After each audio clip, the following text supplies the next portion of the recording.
मोठी बातमी समोर येते। मुंबईमध्ये प्रभाग 48 मध्ये काँग्रेसचे रफिक इलियास हे विजयी झालेले आहेत। 49 प्रभागात काँग्रेसच्या संगीता कोळी यांचा आता विजय झालेला आहे। तर मुंबई प्रभाग 30 मध्ये भाजपच्या धवल वोरा हे विजयी झालेले आहेत। महत्त्वाची ब्रेकिंग बातमी, प्रभाग 48 मध्ये काँग्रेसला विजय प्राप्त झालेला आहे।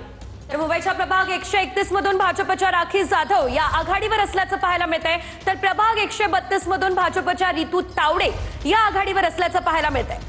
मुंबईच्या प्रभाग 131 मधून भाजपच्या राखी जाधव या सध्या आघाडीवर आहेत, तर 132 मधून भाजपच्या रितू तावडे या देखील आघाडीवर आहेत। या ठिकाणचे निकाल अद्याप हाती आलेले नाहीये। मतमोजणी सुरू आहे, काही वेळात चित्र स्पष्ट होईल। प्रभाग 131 मधली मतमोजणी सुरू आहे आणि त्यानुसार राखी जाधव आघाडीवर, तर 132 मध्ये रितू तावडे आघाडीवर, या दोनही ठिकाणी भाजपचे उमेदवार आघाडीवर। मुंबईच्या प्रभाग 114 मधून ठाकरेंचे राजुल पाटील हे आघाडीवर आहेत। आताची महत्त्वाची बातमी, आकडे आपण पाहतोय, सध्या आकडे बदलताना आपल्याला दिसताय आणि काही वेळातच हे आकडे स्पष्ट होणार आहे। ठाकरे बंधू सध्या 72 वर आपल्याला पाहायला मिळत आहे। तर मुंबईच्या प्रभाग 114 मधून ठाकरेंचे राजुल पाटील हे सध्या आघाडीवर असल्याचं पाहायला मिळत आहे। भाजप मोठा पक्ष ठरलेला आहे। 96 जागी भाजप आघाडीवर आहे। भाजप शिंदेना 122 जागांवर आघाडी मिळाली आहे, तर ठाकरे बंधूंना 72 जागी आघाडी मिळाली आहे। मुंबईच्या प्रभाग 114 मधून ठाकरेंचे राजुल पाटील हे सध्या आघाडीवर असल्याची माहिती।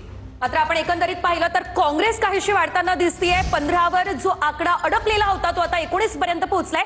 निवडणूक आयोगाच्या निकालानुसार आता आकडेवारी समोर येण्यास सुरुवात झाली आहे। यामध्ये मुंबई भाजप 72, ठाकरेंची सेना 60, काँग्रेस 19 जागीचे निकाल जे आहेत ते हाती आले। एमआयएम 7, समाजवादी पार्टी 2, मनसे 5, राष्ट्रवादीला 2 जागा मुंबईमध्ये मिळताना दिसत आहेत। निवडणूक आयोगाच्या निकालानुसार जी आकडेवारी समोर आली ती आम्ही सांगतोय तुम्हाला। यामध्ये भाजप 72 ठिकाणी, ठाकरेंची सेना 60, काँग्रेस 19 आणि शिंदेना 25 जागी विजय मिळाला। आता महत्त्वाचं म्हणजे मुंबईमध्ये एमआयएमने सुद्धा चांगला पल्ला गाठला। 7 जागा एमआयएमला मिळताना दिसत आहेत। निवडणूक आयोगाकडून आता आकडेवारी जाहीर करण्यास सुरुवात झालेली आहे। 10 वाजता मतमोजणी सुरू झालेली होती। आता सायंकाळचे 6:30 वाजलेले आहेत। सर्व महापालिकांचे निकाल अद्याप हाती आलेले नाही। मुंबईला उशीर लागेल असं भूषण गगराणी यांनी सांगितलं होतं आणि त्यानुसार अद्याप मतमोजणी सुरू आहे। मुंबईत अद्याप 34 जागांचा निकाल अजूनही बाकी आहे। निवडणूक आयोगाच्या निकालानुसार जी आकडेवारी समोर आली त्यानुसार अजूनही 34 जागांचा निकाल लागणं बाकी आहे। तर आपण पाहतोय मुंबईमध्ये भाजप 72, ठाकरेंची सेना